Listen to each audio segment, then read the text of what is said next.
Hi friends, ಇವತ್ತು simple ಆಗಿ egg masala ಮಾಡೋಣ.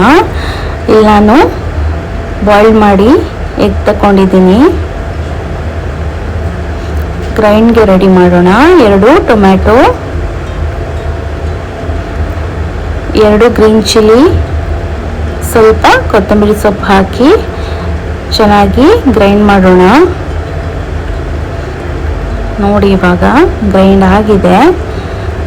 ಒಂದು ಪ್ಯಾನ್ಗೆ 2 ಸ್ಪೂನ್ ಆಯಿಲ್ ಮತ್ತು ಚಕ್ಕೆ ಲವಂಗ, ಒಂದು ಸಣ್ಣದಾಗಿ ಚಾಪ್ ಮಾಡಿಕೊಂಡು ಆನಿಯನ್ ತಗೊಂಡಿದ್ದೀನಿ, ಸ್ವಲ್ಪ ಕರಿಬೇವು, 1 ಸ್ಪೂನ್ ಜಿಂಜರ್ ಗಾರ್ಲಿಕ್ ಪೇಸ್ಟ್ ಹಾಕಿ ಫ್ರೈ ಮಾಡಬೇಕು. ನಂತರ ಗ್ರೈಂಡ್ ಮಾಡಿ ಇಟ್ಕೊಂಡಿರೋ ಪೇಸ್ಟ್ನ ಆ್ಯಡ್ ಮಾಡಿ ಫ್ರೈ ಮಾಡಬೇಕು. ಇವಾಗ ರುಚಿಗೆ ತಕ್ಕಷ್ಟು ಉಪ್ಪು ಹಾಕ್ಕೊಂಡಿದ್ದೀನಿ, ಸ್ವಲ್ಪ ಅರಿಶಿನ powder, garam masala powder, 1 spoon chilli powder ಹಾಕಿ ಚೆನ್ನಾಗಿ ಫ್ರೈ ಮಾಡಬೇಕು. ಮತ್ತು ಸ್ವಲ್ಪ ಕರ್ಡ್ನ ಬೀಟ್ ಮಾಡಿ ಇಟ್ಕೊಂಡಿದ್ದೀನಿ, ಅದನ್ನು ಆ್ಯಡ್ ಮಾಡಬೇಕು. ಚೆನ್ನಾಗಿ ಮಿಕ್ಸ್ ಕೊಡಬೇಕು. ಇವಾಗ ಸಣ್ಣದಾಗಿ ಕಟ್ ಮಾಡಿ ಇಟ್ಕೊಂಡಿದ್ದೀನಿ ಎಗ್ನ, ಅದನ್ನು ಆ್ಯಡ್ ಮಾಡಬೇಕು.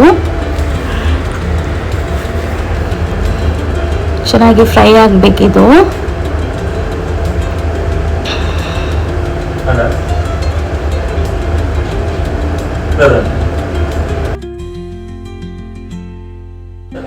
ಇವಾಗ ಆಗಿದೆ.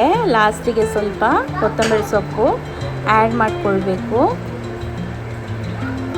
ನೋಡಿ ಫ್ರೆಂಡ್ಸ್, ಇವಾಗ ರೆಡಿಯಾಗಿದೆ. ಸರ್ವ್ ಮಾಡೋಣ. ತುಂಬ ಚೆನ್ನಾಗಿದೆ, ಟ್ರೈ ಮಾಡಿ. ಇದು ಚಪಾತಿ, ವೈಟ್ ರೈಸ್ಗೆ, ದೋಸೆಗೆಲ್ಲ ತುಂಬ ಚೆನ್ನಾಗಿರುತ್ತೆ. ಟ್ರೈ ಮಾಡಿ ಫ್ರೆಂಡ್ಸ್. ಇದು ಹೇಗಿದೆ ಅಂತ ಕಮೆಂಟ್ ಮಾಡಿ.